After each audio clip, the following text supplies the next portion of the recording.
देखेंगे। सो electrostatic forces या electric forces के बारे में। सो प्रिंसिपल ऑफ सुपरपोजिशन क्या है? इसको हिंदी में कहते हैं अध्यारोपण का सिद्धांत, प्रिंसिपल ऑफ सुपरपोजिशन। यह लिखा गया principle of superposition about electric forces या फिर इलेक्ट्रोस्टैटिक फोर्सेस। ये क्या कहता है? ये कहता ये है कि अगर मान लो कोई बहुत सारे पॉइंट चार्जेज है, बहुत सारे पॉइंट चार्जेज है, तो हर चार्ज हर दूसरी चार्ज पर फोर्स लगाएगा कूलम्ब्स लॉ के अनुसार, कूलम्ब्स लॉ के मुताबिक। तो ऐसे फोर्सेस जब हर चार्ज हर दूसरे चार्ज पर फोर्स देता है तो इसको हम लोग कहते हैं इंटरएक्टिंग फोर्सेस। क्यों? कि हर चार्ज हर दूसरे चार्ज पर फोर्स देता है, फोर्स लगाता है, इसलिए हम लोग इसको कहते हैं इंटरएक्टिंग चार्ज, इंटरएक्टिंग फोर्सेस। अब ये इंटरएक्टिंग फोर्सेस जो है वो इंटरनल फोर्स होता है या एक्सटर्नल फोर्स नहीं होता है, इंटरनल फोर्सेस होता है। इसलिए इस प्रिंसिपल का स्टेटमेंट है, this principle states that this principle states that this principle states that if there be a number of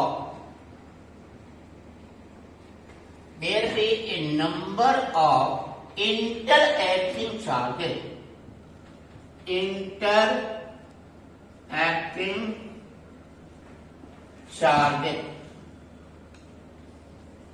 there be a number of interacting charges, मतलब बहुत सारे चार्जेज है जो इंटरएक्टिंग है, हर चार्ज हर दूसरी चार्ज पर फोर्स लगा रहा है, जो जैसा कि कूलम्ब्स लॉ कहता है।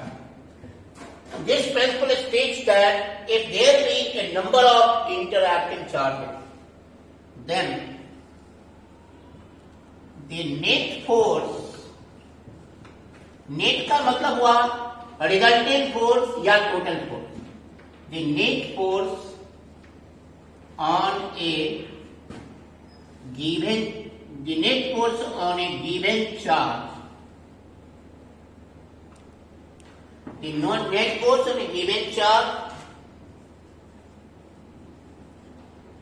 इज इक्वल टू, बराबर होता है, is equal to the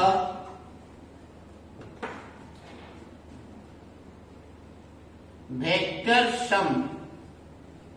vector sum इसलिए लिखा गया कि फोर्स एक वेक्टर क्वांटिटी है, अलजेब्राइक सम यहां नहीं होगा, यहां vector sum, vector sum of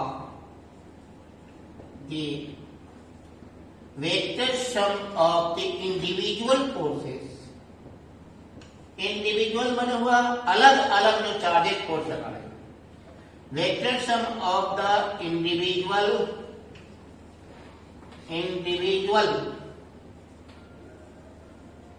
forces on the given charge, on the given charge by the rest of the charges, by the rest of the charges। यह principal ये कह रहा है, दिस प्रिंसिपल स्टेट्स दैट, यह principal कहता है यदि if there be a number of interacting charges, अगर बहुत सारे चार्जेस इंटरएक्टिव हैं, हर चार्ज हर दूसरे चार्ज पर फोर्स लगा हुआ, then the net force, total force on a given charge is equal to the vector sum of the individual forces। Individual क्या हुआ? अलग अलग जो फोर्स लग रहा है, किसके द्वारा? ऑन द गिवन चार्ज, उस गिवन चार्ज जिस पर हम नेट फोर्स निकालने जा रहे हैं, equal to the vector sum of the individual forces on the given charge, इसके द्वारा by the rest of the charges, मतलब इस चार्ज को छोड़ करके बाकी जितने चार्जेज हैं उनके द्वारा जो अलग अलग फोर्स लग रहा है उसके वेक्टर सम के बराबर होगा। यही प्रिंसिपल ऑफ सुपरपोजिशन कहता है। इसको हम लोग यहां फिगर से देखेंगे।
जैसे कि इस फिगर में देखो बहुत सारे चार्जेस हैं।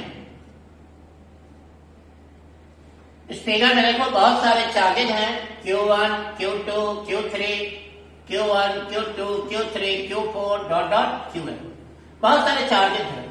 यही इंटरएक्टिंग चार्जेस है। क्यों? कि हर चार्ज हर दूसरी चार्ज पर फोर्स लगा रहा है। जैसे ये Q2 भी Q1 पर लगाता है तो Q1 भी Q2 पर लगाएगा। लेकिन हमको यहां देखना है कि गिवन चार्ज जो Q1 है, एक गिवन चार्ज है Q1, इस Q1 पर ये जो बाकी चार्जेस है, rest of the charges Q1 को छोड़ करके बाकी जो चार्जेस हैं, इन सारे चार्जेस के द्वारा इन पर फोर्स लग रहे हैं। जैसे Q1 पर फोर्स Q2 के द्वारा है F12, Q1 पर फोर्स Q3 के द्वारा है F13, फिर Q1 पर फोर्स Q4 के द्वारा है F14 और फिर Qn के द्वारा Q1 पर फोर्स है F1n। अब Q2 से Q1 का डिस्टेंस है R21 और इस डायरेक्शन में यूनिट वेक्टर है R21 कैप। फिर Q3 से Q1 का डिस्टेंस है R31 और इस डायरेक्शन में यूनिट वेक्टर है R31 कैप। फिर Q4 से Q1 का डिस्टेंस है R41 और यूनिट वेक्टर है R31 कैप इस डायरेक्शन में। फिर Qn से Q1 का डिस्टेंस है Rn1 और इसका इस डायरेक्शन में यूनिट वेक्टर है Rn1 क्या। तो Q1 पर फोर्स F12, फिर F13, F14, F1। तो Q1 पर जो बाकी चार्जेज है Q2, Q3, Q4 और डॉट डॉट Qn, तो इसके द्वारा नेट फोर्स क्या होगा। Net force on charge Q1, net force on charge Q1 पर नेट फोर्स क्या हो जाएगा। तो मान लो कि नेट फोर्स को हम लोग F1 मान लिया, क्योंकि फोर्स Q1 पर लग रहा है। तो ये हो गया F12 1 पर 2 के द्वारा प्लस F13 1 पर 3 के द्वारा प्लस F14 1 पर Q1 पर Q4 के द्वारा और इसी तरह से F1n। अब इसका वैल्यू कूलम्ब लॉ से कैसे निकालेंगे हम लोग, वेक्टर या वेक्टर फॉर्म में है तो इसको ऐसे लिख सकते हैं is equal to 1/4πε0 Q1 into Q2 by R21 का स्क्वायर इंटू R21 का क्या प्लस 1/4πε0 फिर Q1 Q3 बाई R31 का स्क्वायर इंटू R31 का क्या, फिर plus 1/4πε0 Q1 Q4 by R14 का स्क्वायर इंटू R41 का क्या। और इसी तरह से हम बढ़ते चले जाएंगे। अब Q1 पर Qn के द्वारा फोर्स कितना हो जाएगा, तो 1/4πε0 into Q1 Qn by Rn1 का स्क्वायर इंटू Rn1 का क्या।